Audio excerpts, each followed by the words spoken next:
Hey everyone, so welcome back, and I just watched Stargirl Season 2, Episode 2.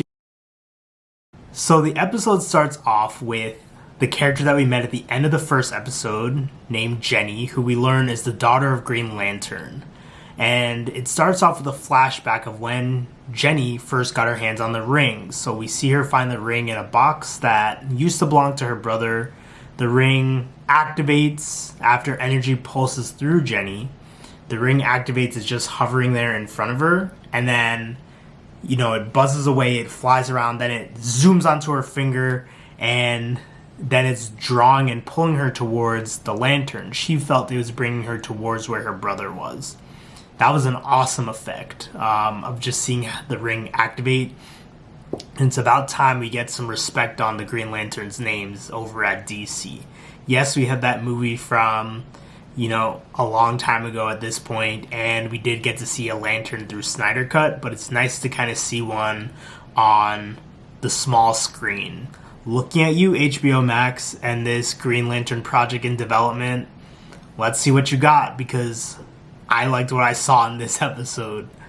So, one thing I gotta say is, Courtney isn't the only one with something sentient now. That ring seems to have a mind of its own as well, which is pretty cool. And Jenny knows her stuff.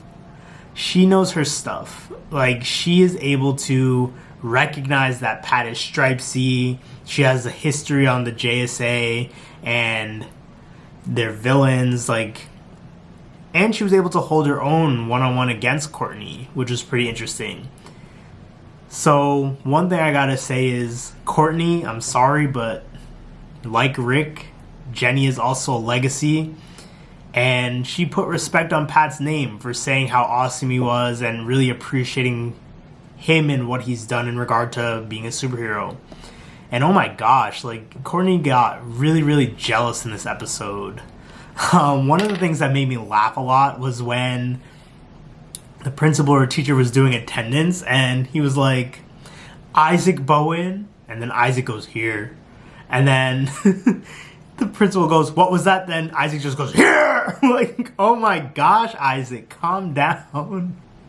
Pat helping Jenny with her first construct was pretty amazing. It was the construct of the car that had her brother's name written on it. Very similar to how Andy writes his name on the bottom of his toy's feet. Andy/Bonnie, depending on who you are that's watching this.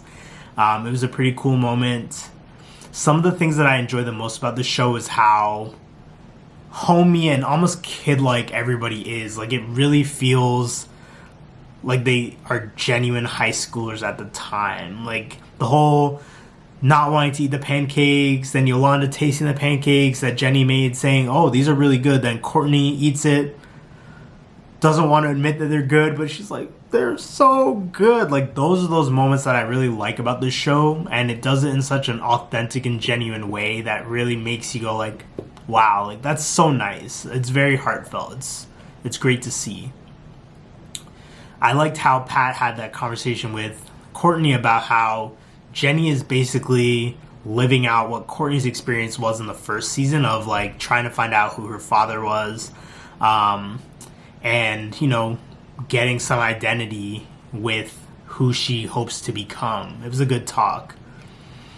What was interesting is that Jenny, her lantern, or the physical lantern, really erupts with energy based on Jenny's emotions. So Jenny was telling the group how she has nothing after Courtney was telling her that she has everything, and the lantern was just starting to pulse with this energy, and I was about to say, Diggle, John Diggle, where are you?